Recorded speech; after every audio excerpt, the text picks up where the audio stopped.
Thanks for staying with us For the Record. I'm Carlos Flores, filling in for Nigel Roberts, and joining us once more is Dr. Asa Briggs. Thank you, thank you for coming back with us. Thank you so much for having me. Exactly, a psychiatric mental health nurse practitioner.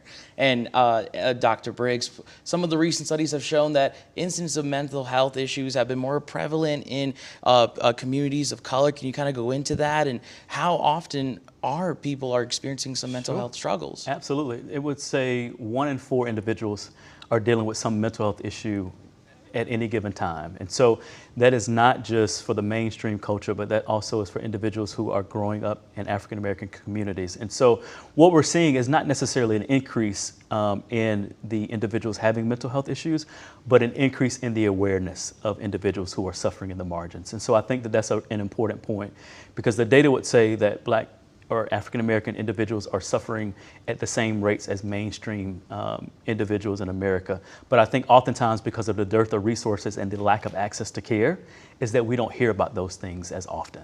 And in your eyes, are we getting closer to really kind of making this not as a taboo subject? Mental health has always seemed to be something that isn't as talked about freely as it is now. Kind of talk to me about what have been the strides being made among the mental health community. Absolutely. So I think the stigma is one of the reasons why individuals are not likely to seek mental health treatment.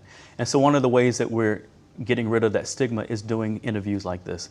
So we want to normalize an individual's mental health. And so when you think about individuals who are encouraged to go to the cardiologist or go see their primary care provider because they have hypertension or diabetes, we want mental health to be in that same kind of conversation, which is why I encourage my colleagues who are not in the specialty of psychiatry to engage with mental health with their patients, because they may never see someone like me. And so one of my jobs and my focus is, how do we get rid of that stigma, is by sharing knowledge with my primary care colleagues, who are oftentimes the first individuals who see folks that have some sort of mental health issue. And so it's not just what a mental health provider is doing, but what are other medical and psychiatric nurse practitioners, whomever is in the field of medicine, therapists, but then also what are some community-based interventions. So talking with churches and talking with community leaders like Phyllis Wheatley Center, Urban League, and coming alongside them with those strong partnerships, I think is what's going to get the message out.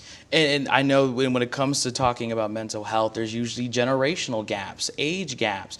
Kind of talk about the growth we're seeing in talking about mental health when it comes to young people of color, how that is becoming more welcoming. Yeah, and so as you know, young people just in general are looking at social media, TikTok, Instagram. And so a lot of folks are now starting to have conversations about mental health challenges because of some influencers that are out there that are talking about their own struggle with mental health. And so we are seeing an increase in individuals ages, 12 to 18, that are engaging in mental health. In my own practice at Briggs Psychiatry Behavioral Health, I'm starting to see a lot of teenagers that want to talk about challenges that are going on. You and I both know we were in high school at some point, so we had the challenges, the breakups, the heartache, all of those things, and those things were happening in COVID.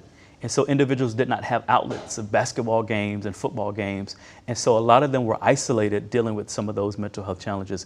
And so now what we're seeing is a lot of teenagers and adolescents need a lot of psychiatric help. And so school-based interventions, I'm working on a project with a local agency now to really see what we can do to help with school-based interventions. And I kind of want to get this out of the way. Yeah. It is okay to have mental struggles, correct? 100%. But what it is not okay is to have it and suffer in silence. And so that's one of the things that I'm like, it's okay to not be okay. I've had my own issues, and I've been very public about addressing my mental health challenges.